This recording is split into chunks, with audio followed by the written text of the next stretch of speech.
Okay, ma'am. Good afternoon, everyone. Nehru College of Pharmacy is under the umbrella of Nehru Group of Institutions, which is one among the prestigious institutions in South India, situated in Pambadi, Tiruvilluvammala, Thrissur district. Nehru College of Pharmacy is one of the best pharmacy college in the state of Kerala, accredited by NBA for B Pharmacy and is equipped to facilitate research work. The energetic involvement of eminent professors, pharmaceutical industry experts supported by research-oriented lab, full-fledged computerized library, etc. makes it a touch above the rest. With warm greetings, I extend my warmest welcome to each and everyone joined here for a spectacular afternoon on behalf of Nehru College of Pharmacy. Thank you for joining and giving a reason to make this program worthwhile. It means a lot. This afternoon is special for us and we all are gathered here for this day to know in depth about OTC medications. Over-the-counter medications are non-prescription medicine. They are safe and effective for the patient when we provide right directions on the label. The pharmacist is the person who is controlling the rational usage of this category of medications. Hence, it is of most importance for us to know in detail about OTC drugs, which is still remaining as the uncontrolled group of drugs. I feel privileged to extend my heartiest welcome to the invited speaker of the day, Dr. Manjula Devi Madam from College of Pharmacy, Sri Ramakrishna Institute of Paramedical Sciences, Coimbatore, our respected Principal Dr. K. Prabhu, Dean Dr. Sapna Srikumar, Vice Principal Dr. K.G. Prashant, and all our HODs and my dear colleagues and all the delegates. Also, I am profusely elated to welcome our delegates of the day who provided their gracious presence to enhance the successful launching of this program. Let's begin the program with our Dean's address and introducing our guests to the delegates. Ma'am, please. Thank you. To introduce Dr. Manjula Devi AS, she is a great personality, well known not only in Tamil Nadu but also in the complete South India. Dr. Manjula Devi AS is currently working as Associate Professor in the Department of Pharmacy Practice, College of Pharmacy, Sri Ramakrishna Institute of Paramedical Sciences, Coimbatore. She has completed B.Pharm, M.Pharm and PhD from the College of Pharmacy, SRI PMS, which is affiliated to the Tamil Nadu Dr. MGR Medical University at Chennai. She is the first rank holder in both B.Pharm and M.Pharm. She is the recipient of the Elappa Rangamal Gold Medal Award for her academic excellence. She is also the recipient of the Tamil Nadu Pharmaceutical Sciences Welfare Trust Scholarship Award for guiding projects in M.Pharm and PharmD. That is consequently for 7 years, Madam has achieved the award. She has 24 years of experience in teaching and guided more than 75 projects for M.Pharm and PharmD. She has been actively engaged in medication error monitoring of Sri Ramakrishna Hospital. She has 48 research publications to her credit in various national and international journals. Presently, she is having more than 50 papers and also is serving as research person during various conferences and also in nursing education programs on safe medication practices. She has got the IPA certificate course award on, she has participated in best practice in management, in pharmacy management and PCI sponsored continuous education of pharmacist schemes. She is the life member of All India Pharmacy Teachers Association and the Indian Pharmacist Association. We welcome you wholeheartedly, Madam, for the present session, and we are very glad that you have accepted our offer. Thank you so much, ma'am. I invite our principal, Dr. Prabhu. We had an interaction, madam, already introduction also. Yes, sir. And we are for the that was unofficial. Now officially, madam, I welcome you to this session and thank you for your presentation. And I express my thankfulness on behalf of all the faculty, students, and the institute, madam. Thank you so much. Sir, our Vice Principal, Prashant sir, can you tell me? Happy to see you, madam, again. We are in San Jose College of Pharmacy last year. Thank you. Thank you, sir. We are welcoming you for this talk, and we are, on behalf of our college, I am welcoming you for this talk, and we are really grateful to you for your acceptance on a very short period of time. Thank you, madam. Thank you very much. Now I invite all the fellow delegates to join me in giving our speaker the most cordial of welcomes. Kindly mute your mic and listen to the session. Ma'am, I humbly request you to start the session, please. Thank you so much. Most respected Chairman and Managing Trustee of Nehru Group of Institutions, Dr. Krishnadas Sir, Dean, Academics, Research and Placement, Professor Dr. Sapna Srikumar Ma'am, Principal, Dr. Prabhu Sir, Vice Principal, Dr. Prashant Sir, all HODs, coordinators of this program, faculty members, dear most students and participants of today's program. Warm good afternoon to one and all. And I welcome all of you to a presentation on the topic OTC medications, roles and responsibilities. Let me share my slides now.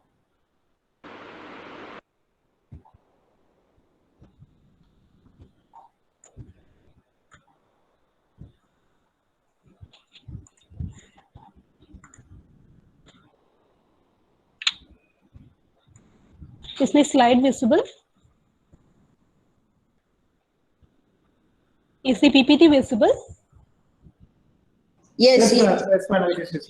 I'm audible, right, too, sir? Yes, madam. Okay, madam.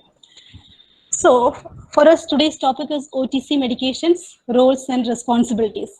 Throughout the entire presentation, I have only one key message, that we have to take a collective decision about how to handle OTC medications safely and what exactly is our responsibility, being a pharmacist, how we can safeguard people from misusing or wrongly using OTC medications, and what are the other roles and responsibilities. This is what we are going to see.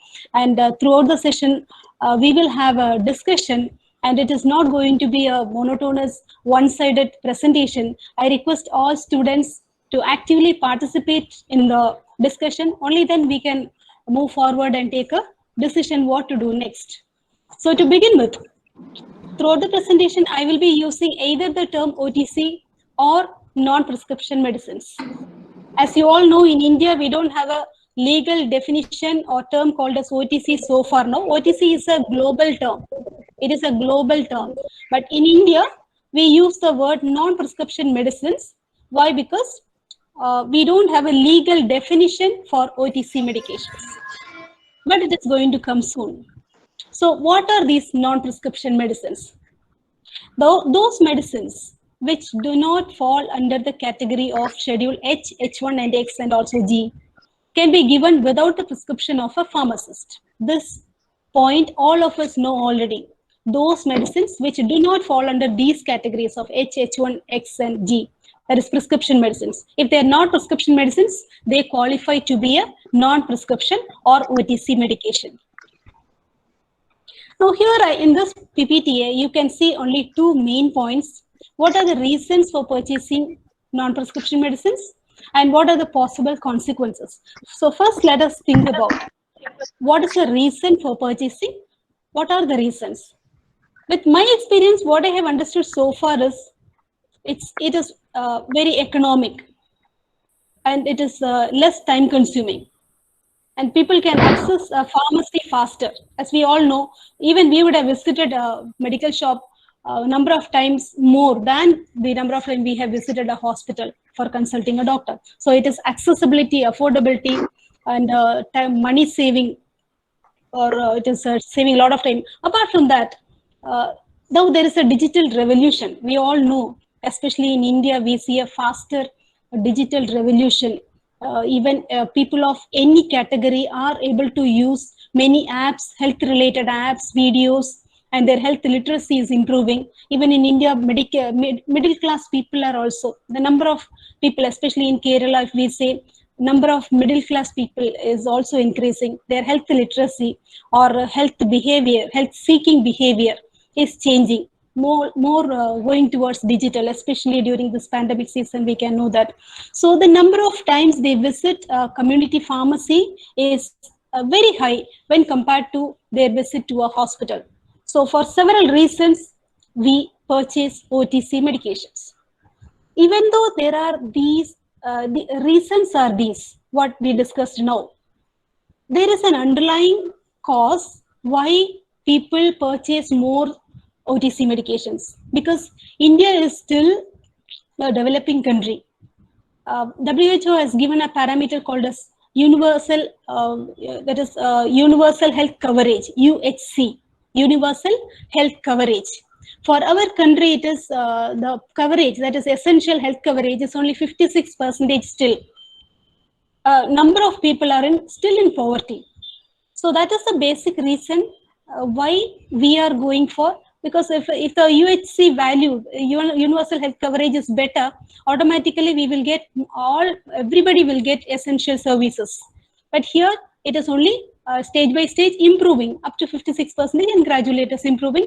And there are now many schemes are also there whereby India is trying to improve our universal health coverage. Now we have only 0.7 doctor per 1,000 patients, or we can say for 1,456 patients will have one doctor. That is a ratio which we have to improve to 1:1,000. So that is the status of our UHC, that is universal health coverage, and that is the reason we are not able to get a very good health facility. I mean, all the people in the rural area and all are not getting a good health facility, and they are approaching community pharmacy for OTC medication, self-medicate. But unfortunately, self-medication will be leading to several problems, as you all know.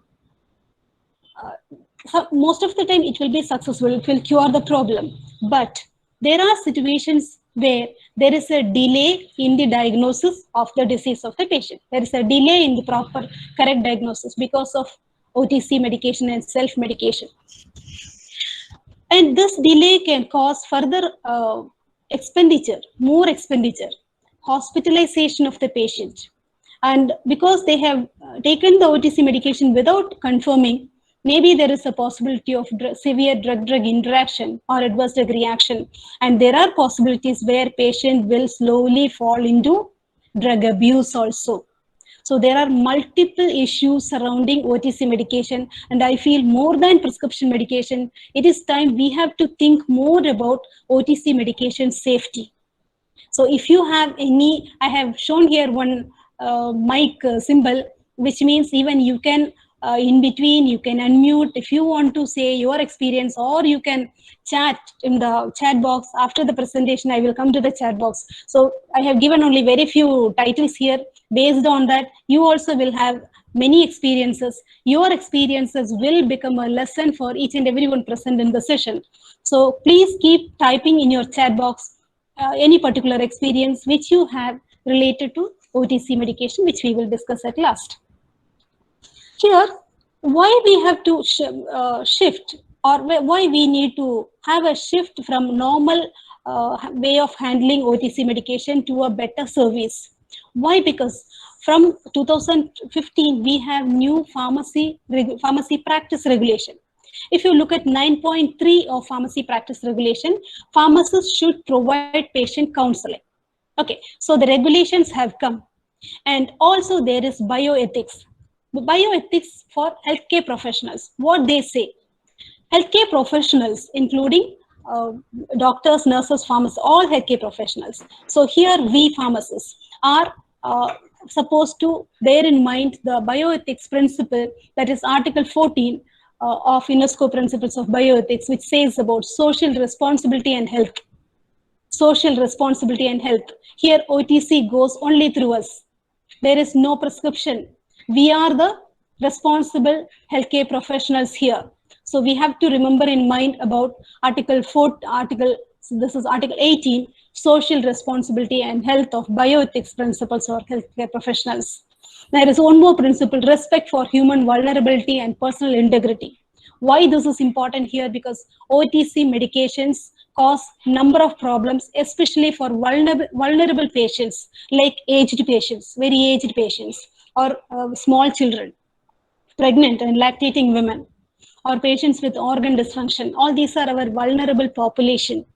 When they purchase OTC medication, they will easily fall into several drug-related issues. And we have to respect for human vulnerability and their personal integrity. So we have to protect the patients by giving safe medication. There's a study which is published in Community Medicine, Journal of Community Medicine in the year 2015. a survey was conducted in northern part of India, where 20,000 people were only surveyed, and among 20,000, 52% were found to self-medicate. If we look at Kerala, no, definitely we will get a higher percentage for self-medication. So these are all the reasons why we have to discuss or revisit the topic OTC medications and what exactly is our role, because the regulation have changed, bioethics principles are there. We are now there is a more responsibility. We can realize our responsibility more, and we have to think collectively now in this platform. We all together have to decide what we have to do to safeguard our vulnerable population especially. So see, so far whatever I have said, maybe I would have gone very serious in a serious manner by saying about regulation, bioethics and all. Now let us have a small game so that we will move into the next topic. But before that, we should bear in mind next topic. What we are going to see is, how do we know if a product is prescription or non-prescription medicine? That is our question. We should know easily just by taking, we can take any tablet, strip or product in our hand, and we should be able to easily say whether it is a OTC or non-prescription or a prescription medication. That is our first objective. So to come to that answer, just let us have a small game, and I request hereafter all participants, especially students, to be active and participate in any small game or quiz or whatever is coming to you. Now you are requested to spot the difference. I'll give you 15 seconds time. We will see who will say the fourth difference first. I mean, who will cover 4 differences, at least 4 differences between between the 2 pictures which is given here. Please unmute and you can give your answer. What are the differences between these 2 pictures?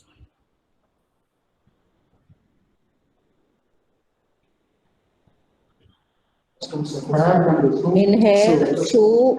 Yeah, I think this is hiding. Okay. Yeah. Okay. Hair, there is only 2 Yes. lines. Yes. Yeah. In hair only there are 2 lines. In the right side there is the streak is absent. Then in the shoe there is a difference. Missing. Sir has said that stethoscope, one side it is missing. That Yes, sir. Very good. The shirt has no buttons. Yes. No button and the blue shirt at the right side image. Any other Sir. differences? Yes, sir. Madam, Tamil Yes, Selvan sir has said that boot is having one red color line. Yeah, it is already said. Yeah. Okay. And one more, I will say here in the pocket. If there is that was said by our vice one principal, strip. sir. Okay, Yeah. sir. Okay, sir. Yeah. So I hope all our participants will agree this. So how we are identified this is by closely looking at what is the difference. Yes. Pocket. One of the pocket has no line over there. Strip. Yes. One double line is not there. Very good. So we identified this difference just by closely looking at the image. In the same way, we have to closely look at. Look at the label. This is how we should look at the label. We have to always closely look at. Now tell me the difference. Students, you are encouraged to unmute and give your answer. Please look at the label only. What is the difference in the label? This for students. Students. Color of the label. Yeah. Color of the label. Color background of the label. Students. Yes. There is a red color box. Yes, that is the difference. Good, sir. Sir, actually, see, all of you see here, there is a red rectangular box here, whereas here also a rectangular box with a black border. The border is normal black and the letters are black. Both the places, letters are black. So the difference is fully it is red rectangular box and black bold letter. So that is different. This is the difference between previous old and new label. Actually, in 2018, there is a new amendment, drug label amendment. This is for prescription drugs. I have not come to OTC. For prescription drugs, there is an amendment in the labeling. labeling should be like this. So whichever drug, prescription drug you take and see, we will see a red rectangular box like this with black bold letters written, warning. Warning will be written like this. That is the latest change which has come in 2018 April. And from November 1st onwards, it was enforced. That is from 2018 November onwards, it is supposed to, companies are supposed to follow that. And it is not mandatory till 2019 November. From 2018 November to 2019 November, voluntary basis. And from 2019 November onwards, it is compulsory basis. Warning should be like this only. We will see a few more products to become very friendly with our next OTC product. Before that, we will see the prescription products. So here also, I have just shown here hexafenadine hydrochloride, which is an old product, and this is a new product which is available. You can see the new warning. Warning is the same, but the box and the appearance is different. Here is another diclofenac, old and new. All these are prescription products. And this is metformin hydrochloride, again old and new. There is a red rectangular box warning. So again, warning is shown here clearly, not to be sold by retail without the prescription of a registered medical practitioner. This is a warning, and also RX symbol will be there on red left top corner. That is there means it is a prescription drug. And if this warning and RX symbol is not there means it is our non-prescription, our friendly OTC product, for which we are responsible. Okay, so this is it is not a screenshot, but it is a copy paste from the latest Gazette notification on labeling, which came on April 26, 2018, states that caution or warning should be in legible black colored font size in completely red rectangular box without disturbing other conditions printed on this came in the Gazette about labeling. Even about the font size, the generic name and brand name will be there on the prescription drugs. No, in that generic name, font size should be at least 2 font larger than the brand name. That also came in 2018, an amendment for font size for generic name. Font size of generic name should be at least 2 size larger than the brand name font. Okay, so here what I want to show you is same content. Diclofenac is a content, but the formulation is different. This is an external preparation, but this is a tablet. So here, same content, same active ingredient, but tablet is a prescription medication, whereas external preparation is there is no label like that. It is a non-prescription medication. Why we are struggling like this? Because so far we don't have an OTC list. We can't say this is an OTC from the official list. That is why we are trying to identify our non-prescription medication like this from the label. So here we are having more closer look into few more OTC or non-prescription products. So here it is paracetamol, and here is an antacid preparation, iron preparation. All these are OTC. Now students will be able to recognize OTC or non-prescription products easily since there is no warning written on the label. Okay. So what are the categories of prescription medicines or non-prescription medicines or OTC medicines? From our experience, or just think about what we have purchased recently in our own house or by our friends. It will fall under any of these categories: analgesics, dermatological products, weight loss products, gastrointestinal products, cough and cold medicines, vitamin supplements, skincare products, and maybe you will say have certain herbal products also, and topical preparations also for categories. But again, please, I request you to type in the chat box, what are the specific products? What are the specific products? I can't see the chat box now. We will come to it at the end. So what are the various specific products you have purchased recently as an OTC? Okay.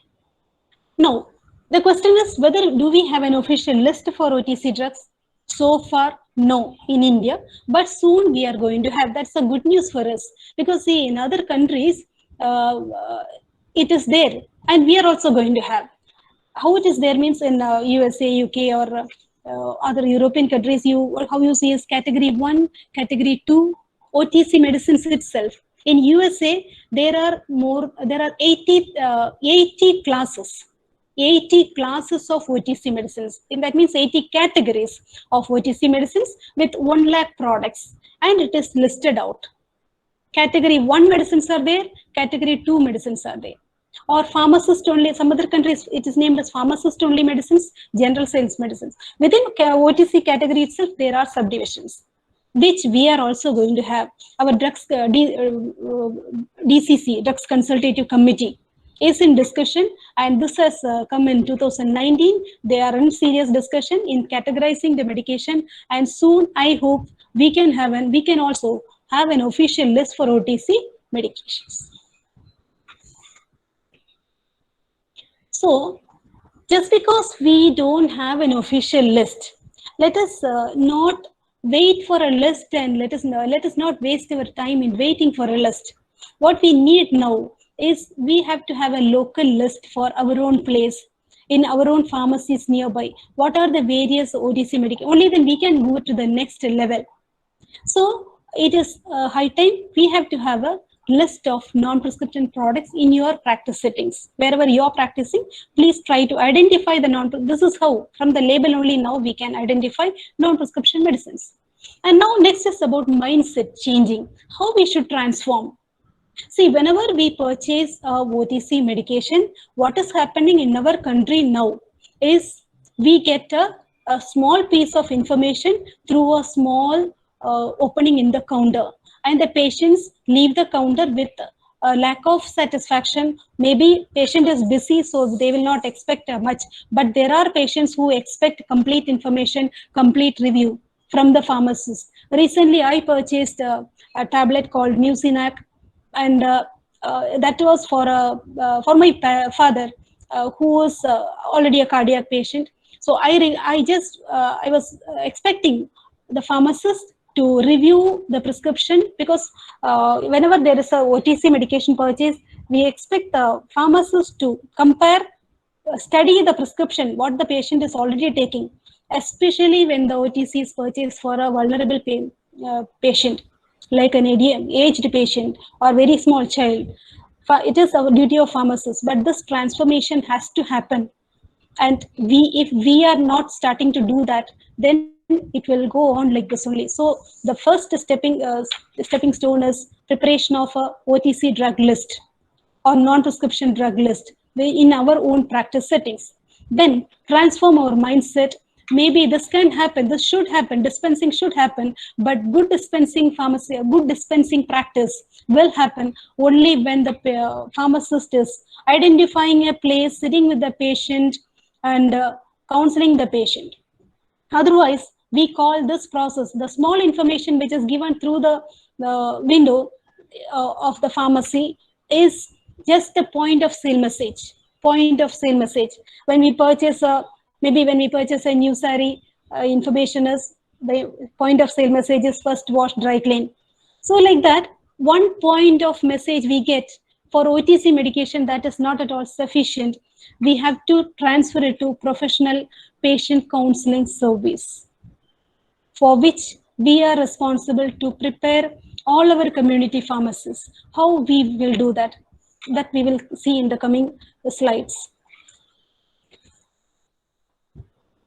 Not only counseling, once if counseling is done, it is important that the pharmacist documents that. Even if it is OTC medication also, it is very important. It has to be documented, because documentation helps the next junior pharmacist or next generation pharmacist to understand faster. And also in future, if accreditation or quality control, quality assurance comes to the if it is required for the pharmacy, these documents will speak. They will be first asking for documents only. So even a small action should be documented. And even if a pharmacist can become a certified pharmacist, like how it is happening in abroad, we will come to a day soon, a certified pharmacist, certified counselor working in the pharmacy. So in such situation, you will be required to document. So they should be taught about how to document patient counseling also. So but the key point here is we have to transform, or the working pharmacist must transform point of sale message to professional patient counseling service, not for all OTC medications, at least for certain selected OTC medications where there is a possibility for misuse and other drug related problems. So this is the change actually required, and this responsibility lies with each and every one of us sitting in this platform now, preparing the pharmacist who is giving the OTC medication to the end user. So how he should prepare himself, how the pharmacist should process himself, is he has to do these 3 activities, and if possible 4th one also. Patient assessment, choosing a most appropriate OTC drug. This is what is not happening. This is what is maybe 1 or 2 point of messages given, but before that, if he can do this properly, then a better patient counseling is possible. So he has to assess the patient, and then once assessment is over, choose most appropriate, because many OTC drugs are also having contraindications. They are also having major drug-drug interactions. They can also cause adverse drug reactions. Many problems are there. So he has to study the patient, and whenever a patient is coming to a pharmacy for purchasing OTC medication, pharmacist must ask, it is for whom the OTC product is. Is there any prescription medication he is taking? Accordingly, he should do the next step and give him the most appropriate medication, assist him in decision making. Pharmacist's duty is to assist the patient in proper decision making. But we know it is time consuming. For every patient who is coming to a pharmacy, a pharmacist cannot do counseling. So pharmacist should be able to choose or select a patient to whom to provide counseling. So first of all, we know counseling has to be either pharmacist initiated or patient initiated. But patient will be always busy. He will not come and ask me counsel. But pharmacist initiated counseling also may not happen if the pharmacist is not fully prepared. So both will not happen. So how to identify? There are many patients who's coming. When we look at them, we will be able to understand they need some information from us. Like that we can identify. And secondly, vulnerable population. If I just ask for whom the prescription is, if it is a geriatric patient or pediatric patient or pregnant or lactating mother or patients with organ dysfunction, then immediately screen their prescription if they are also willing. And there are one category of patients who come to the pharmacy repeatedly. They visit the pharmacy repeatedly for the same medication, like for some cough syrups and all. They should be identified. They should be helped to come out of that problem. So like that, we should have some criteria to identify who needs counseling and counsel only those patients. So they are all our vulnerable population, and there is a bioethics principle, Article 4 of UNESCO Principles of Bioethics for Healthcare Professionals, that is for us, benefit and harm. The article says do no harm, do no harm. So if we carry this principle, then definitely we will screen their prescription, identify that is already they will be carrying a prescription also if it is there, because this special population may have, especially geriatrics or organ dysfunction patients will have a prescription. Screen the prescription, so and do no harm by giving a irrational OTC medication. So carry that information or principle, benefit and harm, 4th article, always with them. So here is one example of a simple, very simple OTC product, oral rehydration salt. See, if a geriatric patient is taking oral rehydration salt, initially everything is okay. It will be perfectly settling down. But there are few patients for whom it can cause problem like hyperkalemia. Why? Because the patient may be already taking some antihypertensives. Here I have given few drugs which can cause hyperkalemia if taken with ORS. Because see, the ORS is having sodium chloride, potassium chloride, sodium citrate, dextrose, and other excipients. This can, here potassium chloride is already there, and these drugs can precipitate hyperkalemia. You know, hyperkalemia is a dangerous situation, so it needs medical attention. ACE inhibitors, potassium-sparing diuretics like amiloride, spironolactone, cyclosporin, azole, antifungals, penicillins, NSAIDs. If these are there in their prescription, then better ask them to consult doctor. So ask them for whom ORS. Just a simple question. If they are patients with kidney disease, liver disease, heart disease, electrolyte disturbance, or patients who has fluid restrictions, these people can be given with ORS what they ask, but immediately ask them to advise them to consult a doctor, because we don't know when they will collapse because of already existing problems, and these electrolytes are also changing their fluid and electrolyte balance. We don't know when they will collapse and require hospitalization. So advise them to consult in advance. Okay, now please think about, or you can unmute and share, what is the common mistake we see in the use of oral rehydration salt? Usually we get a sachet of 21.8 gram or 10.25 gram or 4.4 gram. Different sizes of sachet are available. In the preparation, what is the mistake do we see? Participants, students, if you don't mind, you can unmute and say, do you see anything that is a wrong usage in ORS? If you don't say, even I can say what I have seen. What is the difference between these two packets, sir? No. What they wrote? No, in the use, in the preparation, what problem I have recently seen, I will say here. A small sachet of 4.4 gram, that's the smallest size, which was purchased by an elderly patient who's already having hypertension and all. Okay, that we'll forget. Preparation alone we will see 4.4 gram. It was cut open. A small part of the powder was put into 1 glass of water, and it is stirred well and consumed. Again, after some time, from the 4.4 gram, another portion is dissolved in water, 200 ml, approximately 200 ml, 1 tumbler water, consumed. This is the way of consumption of ORS for that patient. This is a real case. Okay, is this correct or wrong? It is completely wrong.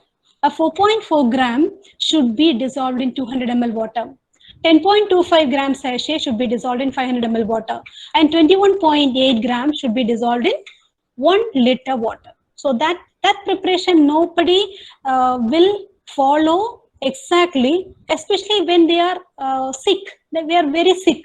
And the person who is purchasing and giving the sachet will be preparing and giving, but they are also anxious. They will not see the correct volume, how much. But if the volume is wrong, if for a 21.8 gram packet, so 1 tumbler is used, it is over concentrated. Over concentrated ORS can cause electrolyte imbalance for such a patients with already existing cardiac problems. Because it is too much, it is containing too much of electrolytes. But if it is diluted too much, it is diluted like in the 4.4 gram, a part of 4.4 gram in 200 ml water. Again, after some time, a part of 4.4 gram in 200. So like that, if you do, it is becoming over diluted. Patient will not get adequate hydration. They will not get adequate dextrose and other minerals for the purpose. A purpose will not be saved. So this should not go wrong. 4.4 gram means 200 ml, 10.25 it is 500 ml, and 21.8 gram sachet to 1 liter water. And never boil, do not boil, and unused solution should be discarded. Do not refrigerate. Unused solution should be refrigerated. See, all these points can be given for this particular OTC product only by a community pharmacist when he is purchasing. After that, there is nobody to guide. And also, how much to give? How much to give? That is a question, especially for pediatrics. They are very sensitive. Correct amount should be given. First 4 hours. See, for which we have to know the weight of the patient. Suppose if we don't know the weight, there is also a method. So this is a beautiful chart given by WHO. It's a tool for by WHO. For pediatrics, if you know the weight, just to multiply weight by 75 ml, that many volume has to be given in the first 4 hours. Just multiply the weight of the baby by 75 ml.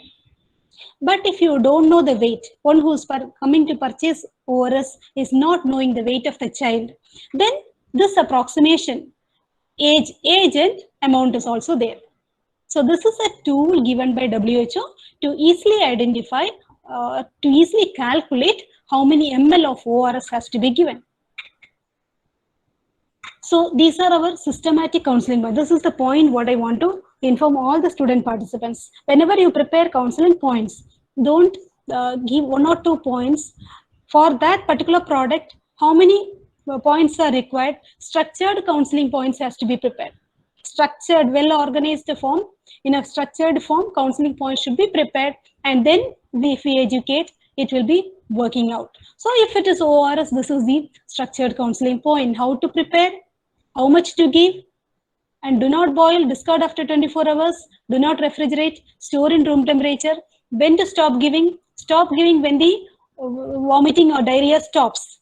And if there is a puffy eyelid for the baby, if you see puffy eyelid, it is an indication of overhydration. So like that, and never use feeding bottle for a pediatric patient. Never use feeding bottle for giving ORS because it will interact. All these advices systematically we have to give, for which we have to prepare the counseling points first. Next, I move on to another most commonly purchased medication, but we can't say all the pain relievers are coming under prescription, non-prescription only. Some are under prescription, some are under non-prescription. But if you do a study, which is most commonly purchased medication over the counter is pain relievers. So we have to have some clarity about pain relievers, and the most common problem with the pain relievers is accidental overdose, especially in pediatrics. Accidental overdose in pediatrics and prescription dependency. Prescription dependency. See this man with the share board is coming to you, asking you, requesting you to type your experiences, if possible, in the chat box. You will have, because your experience will become a lesson for each and everyone who's attending the program now. So if you have any experience related to accidental overdose or prescription dependency with pain relievers, please type in the chat box. Okay, now I move on to paracetamol, the most commonly purchased OTC medication. See here, what the most important point what we should carry in mind is paracetamol is the safest analgesic.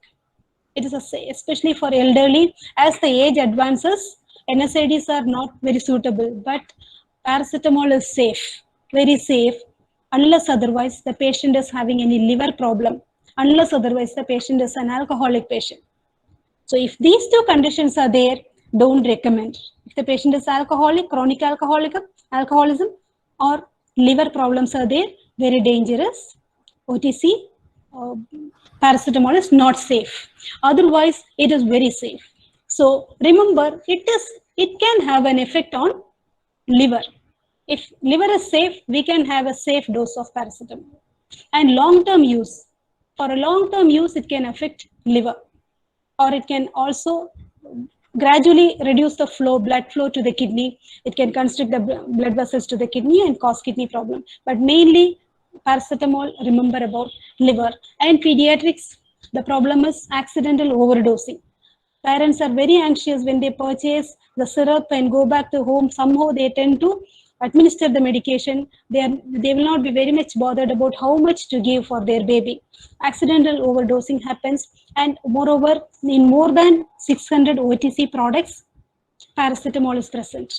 Maybe in many cough syrups, cough and cold preparations, paracetamol is present. Nobody will, even we will not notice. And if the child needs actually 120 mg for his weight, he may be given another 120 mg also, or 125 mg also through the cough syrup. This is what is happening. And for pediatrics, they are very sensitive for this dosing. They will go to toxicity. And alcohol, as mentioned before, why alcohol is creating a problem means alcohol and the paracetamol both are processed by liver only. So it can cause a metabolite, can form a metabolite, that is NAPBQI, N-acetyl para-aminobenzoquinone, that can bind irreversibly with the liver tissues and cause liver toxicity. So all these are the problems with the paracetamol. Otherwise, for geriatrics, paracetamol is the safest analgesic. And pediatrics, we have to be very careful about the dosing. This is just a screenshot of products, cough and cold preparations which contain paracetamol. So for our students, the best work can be identify cough syrups in your pharmacy that contain paracetamol and mention the quantity of paracetamol present in a specified volume. Because many cough syrups contain, unknowingly it will reach the patient. So if they know, they can advise. So they should have a list of cough medicines or cough and cold preparations which contain paracetamol. So overdosing can be prevented. Here is one tool, algorithm. I'm not explaining this algorithm. If necessary, I can send to madam also. Algorithm is there for choosing the most appropriate OTC and most appropriate analgesic required for the patient. How to ask him, what are all the questions ask him, if yes, what to give, if no, what to give. There is an algorithm. The tool, there are 2 pages, and this is exclusion for an analgesic. If these conditions are there, we should not give, otherwise we can go ahead. And there are some preferences, like if patient is having asthma already, then NSAIDs should not be preferred, acetaminophen only should be preferred, otherwise it will aggravate asthma. These points already you will be knowing. So like that, preferred agents, if bleeding disorder is there, again preferred agent is only acetaminophen. Congestive heart failure is there, preferred agent is only acetaminophen. A patient with hypertension, acetaminophen. Pregnant women, acetaminophen. So like this, these are all coming as a part of the algorithm which is used for assessing the patient and selecting the most appropriate OTC. So this, who should know? The pharmacist who is dispensing should know. Next mistake, what happens is overdosing for pediatric patients. And here we see different devices, household teaspoon, tablespoon, and the cup which comes along with. It is a mistake if the spoons are used. The dose will go wrong if spoon is used. A pharmacist should advise them not to use spoon, use only the cup which comes along with the product. Now a question for you, students, please go through this. A 3-year-old female baby has low-grade fever. A 3-year-old female baby has low-grade fever. That is causing her some discomfort. The strength of paracetamol syrup purchased is 120 mg per 5 ml. See the strength, it is 120 mg per 5 ml. How many ml of paracetamol should be given to her? That is the question. 3-year-old baby, and the purchased product is having 120 mg per 5 ml. Parent is not knowing how many ml to give. Now we need some tools to learn, first of all, how to teach them easily, for which we can use the age weight chart from the BNF. Because imagine the parent is not knowing the correct weight of the child. So we can go for an approximation. 3-year-old is having around 14 kg. And next there is a chart, 14 kg, somewhere around 15 kg means 9 ml.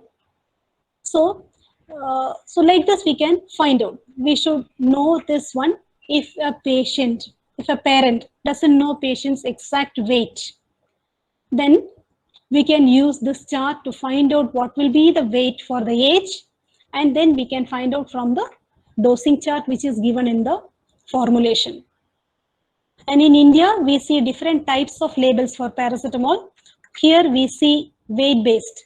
The dosing is weight-based. Hope you can see here, kg, 6.5 kg, 8 kg, 10 kg, 15 kg, like kg only, this label. Next label I will show you, it is age-based. Both the types of products are available. Okay, and for both the products, either it is 120 mg per 5 ml or 250 mg per 5 ml. So we should know which product we are using. Since I had a doubt whether we need to follow weight-based label or weight-based dosing or age-based dosing, I just cross-verified with Micromedics, and the dosing is given both in weight as well as age. Both in weight, Micromedics, because it is international, they give usually as pounds. So both as weight as well as age is given, but always accurate dosing is if you follow weight-based. Weight-based is always accurate. So now our duty, third duty. First is we were trying to find out which are the various OTC medications in our practice settings, and second is which are the cough and cold medications also that contain paracetamol. Third duty of each and every participant here is preparation of counseling points for paracetamol, which is well structured. We know counseling points. Even a dispensing pharmacist know counseling point, but we don't have a well structured, organized form of counseling points. So these two slides are prepared like that. So here we have to include dose, how to use, and all these points are about how to use dose, adults. I'm not reading all the counseling points here and not boring you. How to use, drink as much as fluid as possible because it has to wash away the paracetamol from the kidney, and use the dosing device only. So shake the bottle well before each use. Do not give this medicine to your child for more than 3 days without consulting a doctor. That is precaution. Then again there is another precaution. Then adverse effect, maybe it can cause liver failure. Warning, avoid alcohol while taking this, and storage. So in this form, a systematic form, we have to prepare, and our duty is not ending there. And here also drug interactions. Drug interactions are also coming in the counseling points. We have to check that also. Our duty is not ending there. We have to prepare counseling points in our local language. It is not available. Only if you prepare in local language. See, this I have tried to convert from English to Malayalam. When you people do, still it will look still better and professional. But whenever we convert, it should be translated by an official translator, and back-to-back translation should be done and validated by an expert. So like that, if you can prepare counseling points and give to our pharmacists and educate them, then they will do the best. Okay. So our third task is for students. It will be better if you can prepare counseling points for any 2 selected at least OTC medicines, especially in your local language also. Now we will move on to medication, certain units, small calculations, simple calculations for OTC medicines, what the pharmacist should know, and how we have to prepare pharmacists in terms of these simple calculations. So here is medication cup. And can anybody, participants, can you please say how many 30 cc means how many ml? Or 0.8 cc means how many ml? 0.8 cc is how many ml? 0.8 ml. And tablespoons, 1 tablespoon, how many ml? How 1 ounce? So all these we should know. Okay. So in next slide, I have given you here 5 ml is equal to 1 teaspoon, 1 tablespoon is equal to 15 ml. All these who should know? We should know first of all, and we should educate our retail pharmacists. They must be knowing, but still refreshment is necessary. 1 ounce, 30 ml, 1 cup, 240 ml, 1 pint, 500 ml.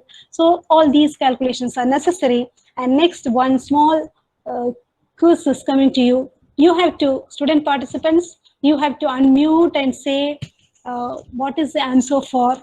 See, this is interconversion. I will just go back to the slide, project the slide for a minute or 30 seconds. You just go through, keep it in your mind, and then come back to the next slide and answer the quiz.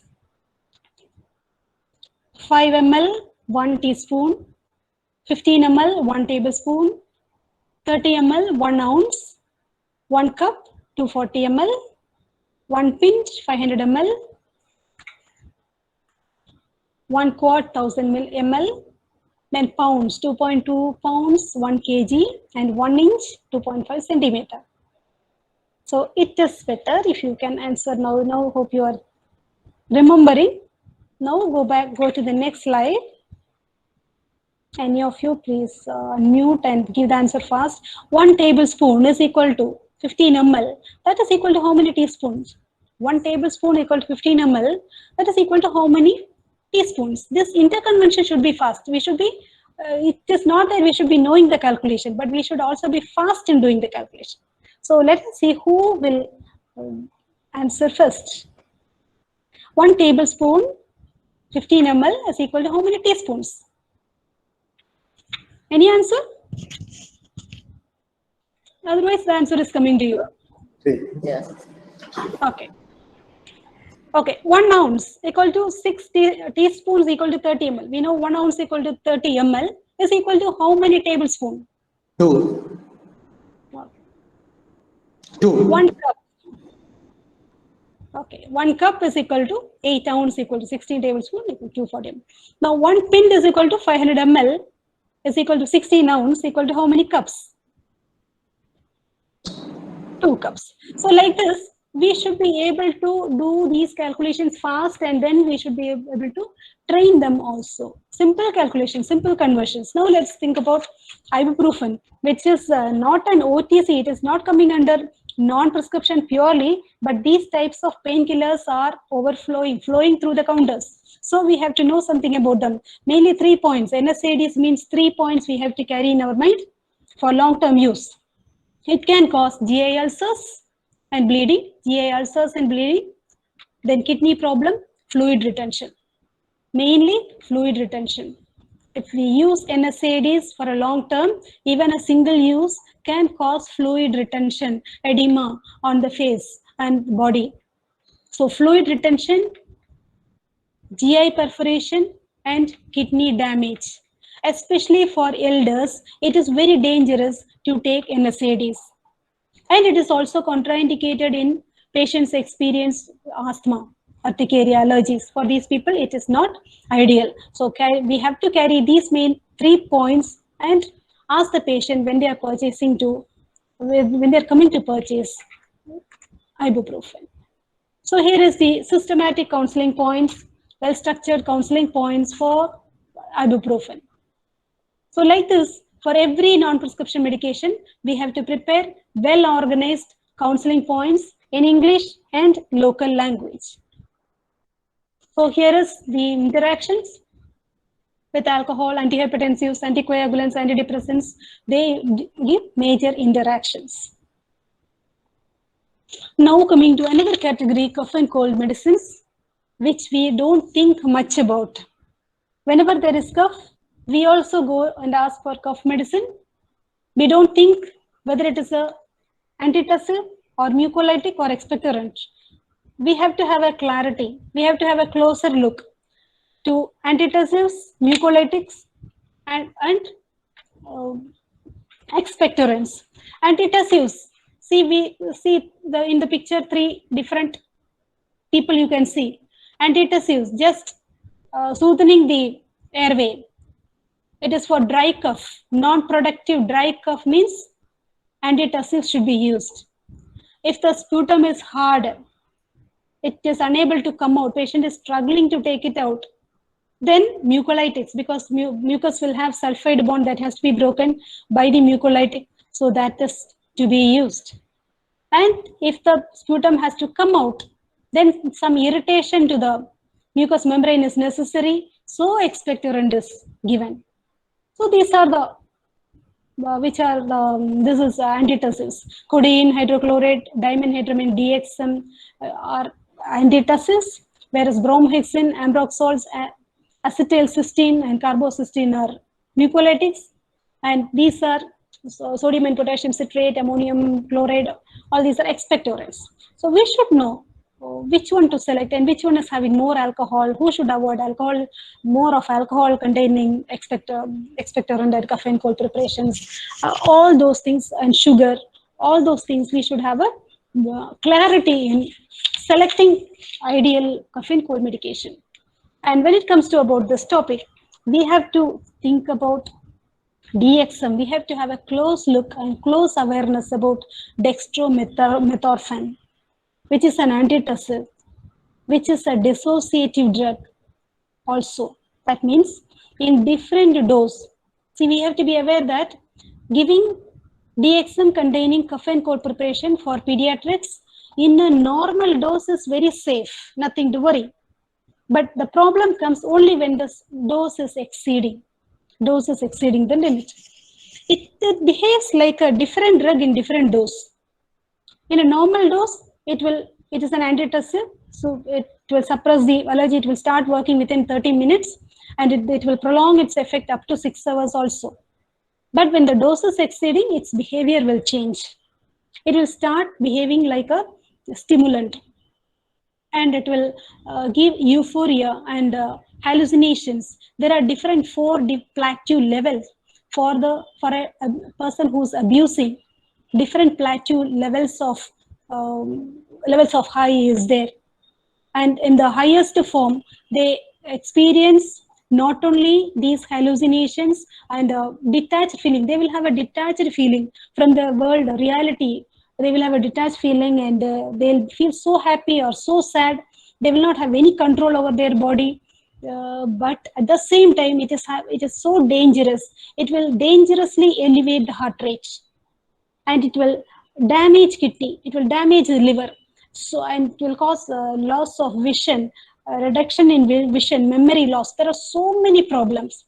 But the DXM abuse is a common problem.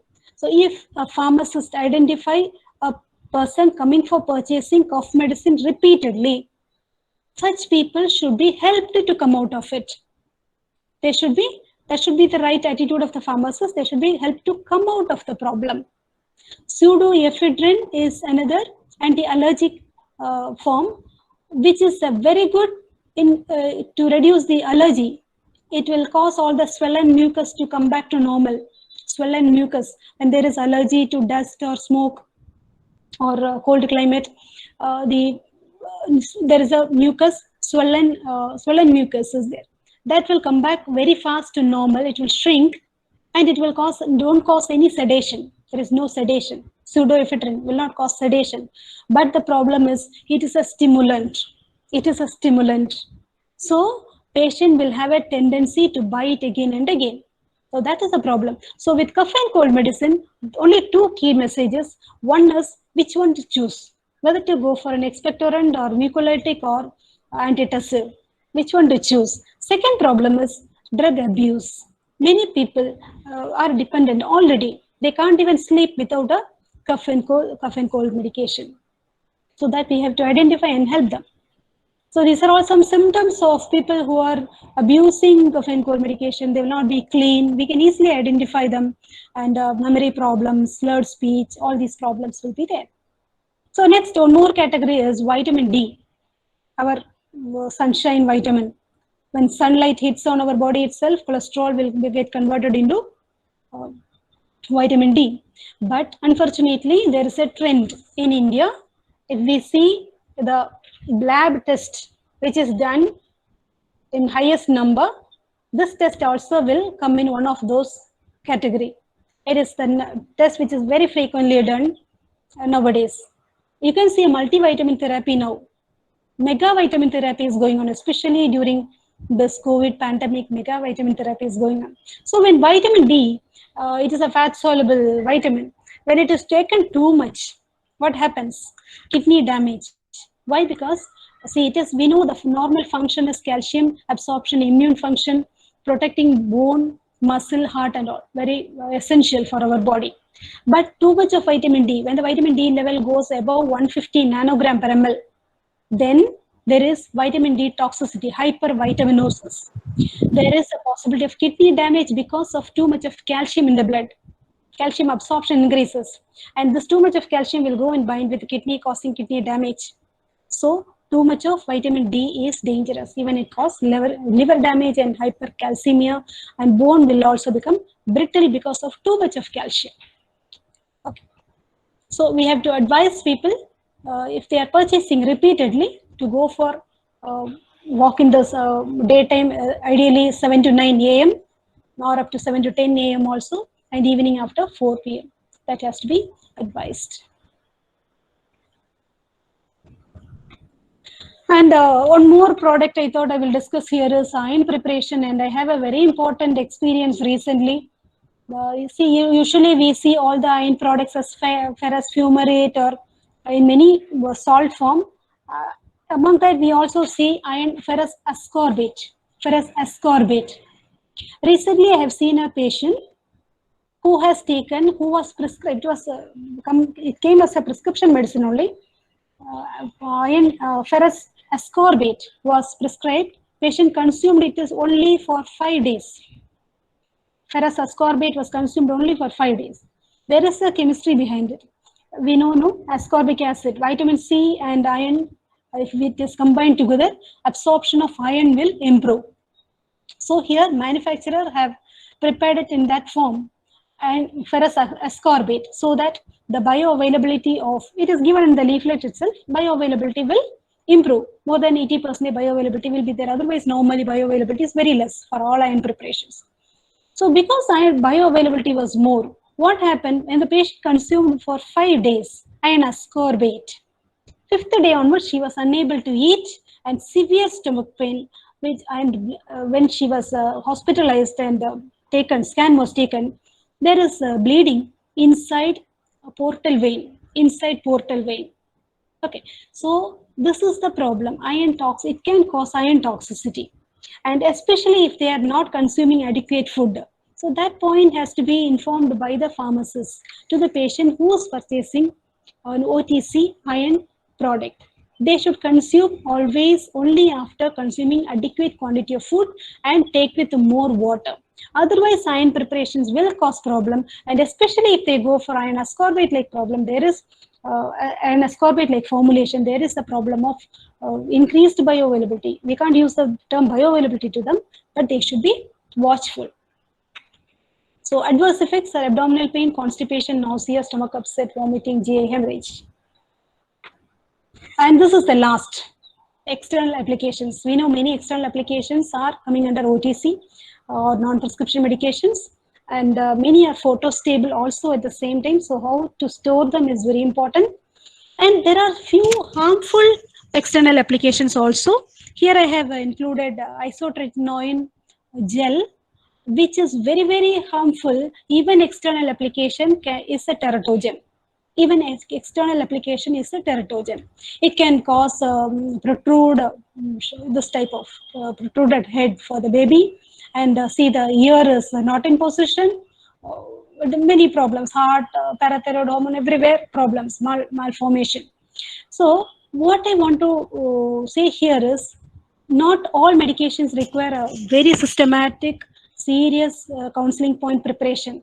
We have to choose which are the products that is not safe, or there is abuse potential, there is a possibility of, there is a contraindication or possibility of drug interaction, adverse reaction like that. We only know, we pharmacists have vast knowledge. We should apply that, and the end user, that is our patients, should receive that. So here is the systematic counseling points for isotretinoin, which is very interesting, which is different. See, it is used for, why isotretinoin is used by women for having a shiny skin on face. They want to have especially when they have acne vulgaris, acne, they want to have a shiny skin, especially women of childbearing age. If they use that as a problem, counseling points are like this. Pregnancy, it is contraindicated in pregnancy, and do not donate blood. That's very important. Do not donate blood during therapy, or at least 1 month, because if that blood is used by a woman of childbearing age, teratogenicity is possible.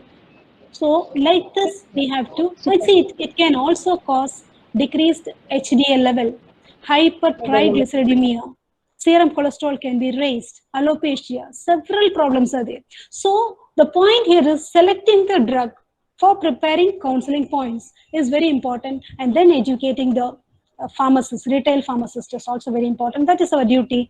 And finally, what we have to know is our not only our roles, but also the responsibility of various stakeholders: regulatory, pharma industry, academia, and pharmacists. What each and every one can do. From the regulatory, what is very essential in India, especially now, a recognized category of OTC medicines by law. And we want patient awareness programs for OTC medications. We want strict regulations. It's going on, and soon we are going to receive our OTC list, regulations, and OTC monograph. Then pharma industry has to focus on more of customer studies when they are converting. Usually pharma industries convert prescription drug to OTC, that is, they're switching after 4 to 5 years. Based on the safety profile, they have to apply and switch from prescription to OTC status. So that prescription to OTC switch has to happen after adequate research. What I mean here is a business-driven research or research-driven business, which we want. What we want is research-driven business. Do research, find which is safe, then convert into OTC, go for business. So we want a research-driven business and not business-driven research in terms of converting products from prescription status to OTC status. Study consumers. We have to study whether the drug is safe, whether there is any abuse potential, and then only they should be converted from prescription status to OTC status. And more innovative product, not so many Me Too products, but avoid that and insert many innovation can come and low cost. And apart from that, even pharma industries should be focusing on labels. In 2008, FDA has given a new label law, new norms for law, new norms for labeling, how the label of a OTC drug should be. That has to be followed by all pharma industries, which is more consumer friendly because there is no doctor involved here. So directly consumers can read from the label. Even FDA is insisting labels in local languages also. What academia can do? We people can frame, already curriculum is there, we can do more outcome-oriented research on OTC products. And most importantly, what we can do is pharmacist empowerment. This is already happening in Kerala. Kerala State Pharmacy Council and Indian Pharmaceutical Association together is already happening. And I'm also a part of being a resource person. I discussed with retail pharmacists. Few retail pharmacists of Kerala are selected for the program, and it is a several weeks program, and the program is going on now, and it will continue also, where the retail pharmacists of Kerala are trained for patient counseling of various categories of medication. So that is already going on. And these pharmacists are also having a lot of questions where we can address them. So academia can do a lot for safe medication therapy for OTC as well as all other medications also. And the pharmacists can do them beautifully, pharmaceutical care services, which is the ultimate end. That is what we want in Kerala and India, throughout India. That should happen. For deserving patient, they should be receiving pharmaceutical care service from pharmacists who is well trained, and records must be maintained.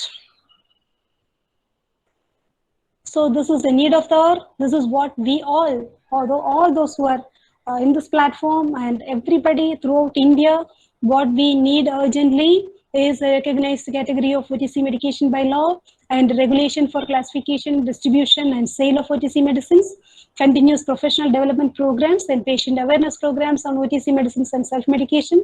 We want standalone committee just to optimize the use of OTC medications, and patient counseling.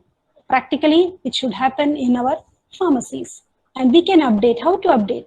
All pharmacists can update just by watching the CDSU website. This is the screenshot from the CDSU website where they give all amendment in the PDF form. It comes, just go to CDSU weekly and type amendments. You will get all amendments. And these are the best resources where we can study about OTC medications. American Pharmacists Association Resource Guide to Pharmacists, Pharmaceutical Society of Australia Self-Care Program, and next two are for GI products. And the last one is a beautiful site, CHPA's OTC Academy. There is Consumer Healthcare Products Association. About any product you want to know, you can find out from CHPA's OTC Academy. So finally, the message is that we all can either directly do patient counseling and all activities related to OTC medications, and we can also help other pharmacists on safe use of medication by our patients. But bear in mind all these bioethics principles. When we carry these bioethics principles, automatically we will do patient counseling provided we are updated with the correct information. Article 4, which says benefit and harm, which says do no harm for the patient. Autonomy and individual responsibility, which says patient's decision making is important. Assist them in correct decision making. And consent, their consent. Without consent, no need to give counseling. Their consent is important for providing them counseling. And persons without the capacity to consent, how to treat them and how to get the consent from them. And the respect for human vulnerability and patient personal integrity. Privacy and confidentiality. Privacy is very important. Whenever we are interviewing the patient and advising them, patient's privacy is very important. And social responsibility and health. We have seen a very good example for the next one, protecting future generations, the isotretinoin ointment, which is a teratogen. So we have to bear in mind the Article 16, that is protecting future generations. If we carry these type of bioethics principles, which is meant for healthcare professionals, and along with that, if we keep on updating our information about OTC or any other medication, definitely it will result in successful service to our patients. So the final conclusion is that value-added service is what expected by the patients, and OTC medicines give us the best practice opportunity for all pharmacists, and let us jointly get ready for the next level. So thank you very much. I would like to thank Chairman and Managing Trustee, Dr. Krishnadas sir, and especially I would like to thank our Madam, Sapna Madam, for inviting me.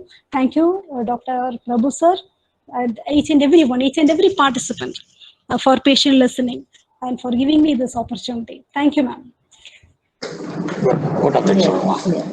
Thank you very much, madam. Your talk was very interesting, inspiring, and to say that very specifically, and you have touched upon the areas which are most important. Your each and every slides were not only filled with a lot of knowledge, but also with a warning that OTC medicines, but we feel that these are all very safe medicines and it can be taken anytime, anyhow, without consulting any pharmacist or doctor. You have thrown a big light in this area, madam. Thank you, ma'am. Yes, madam. This webinar of yours will safeguard the life of many people, because most of the problems that I think is arising because of the misuse of OTC medicines, from what is seen.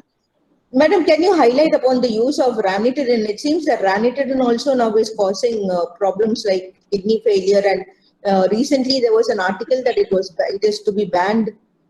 Yeah, but it was again back to the market. Ban was removed after that. Long-term use only will create a problem. Otherwise, it is a safe drug.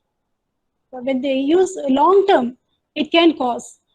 Because of some impurity, the ban also came because of the impurity which is present in the ranitidine. Now the ban is removed. Okay, madam. Yes, very nice. Any questions from the panel or students, participants? Any questions? Thanks a lot. No,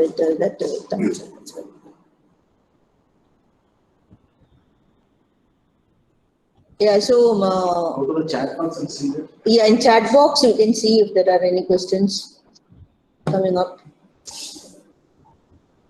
That you can see in this.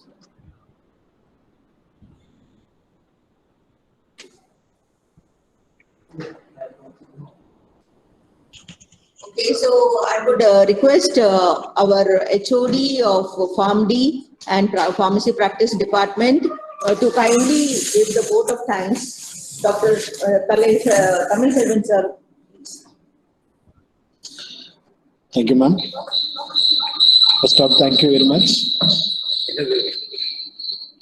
The foremost, I would like to thank our Chairman and Managing Trustee, Dr. P. Krishnadas sir, for his support in his absence here. And foremost, thank you very much, ma'am, Dr. Manjula Devi, madam, for your enlightened speech on the OTC medicines. You clearly enriched our participants with the use of OTC and what is the OTC how to identify, how to use safely the OTC medicines, what are the precautions, and mainly you explained about what are the role of pharmacists in the use of the OTC. These are the points. Surely we hope that our participants, our students are enlightened with your speech and their enriched knowledge about the OTC medicines. Thank you, ma'am. Thank you very much for enlightened speech and wonderful session. Thank you, ma'am. Thank you, sir. Thank And you, sir. I thank our respected principal, sir, Dr. K. Prabhu, for this wonderful occasions. Without his support, it wouldn't be possible. And I thank our Dean, Dr. Sapna Srikumar, madam. She is the backbone of this webinar. Okay, without his support and encouragement, it wouldn't be possible. Thank you, ma'am. Thank you very much.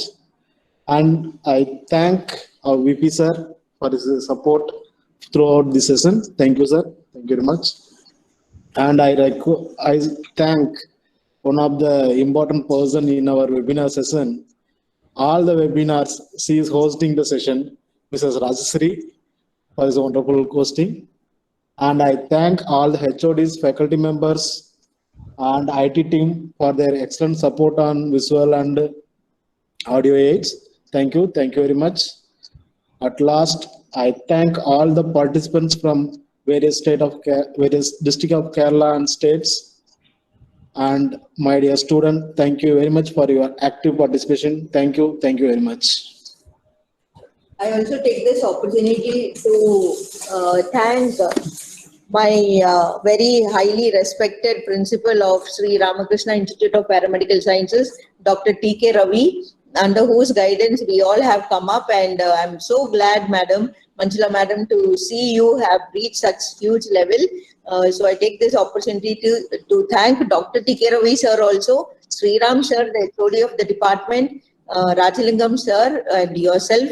And may all the good work continue in full swing. Thanks a lot, ma'am. Thank you very much. Thank you, ma'am. Thank you. Thank you so much. With this, we are winding up the webinar. On behalf of Nehru College of Pharmacy, I thank everyone for their enthusiastic involvement during this session. Thank you all.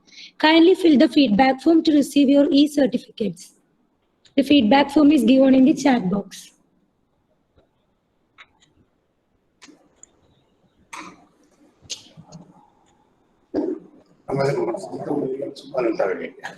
That afterwards we will be doing. Can we? Thank you all. You are winding up the session. Thank you.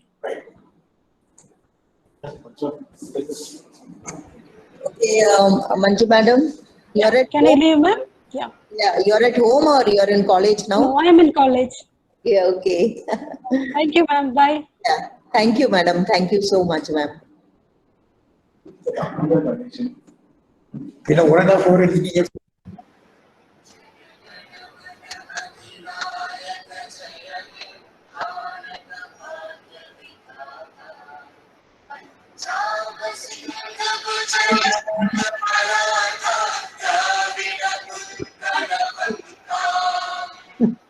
ഇത് ഒട്ടും ഇല്ലാതായി പോയേട്ടോ.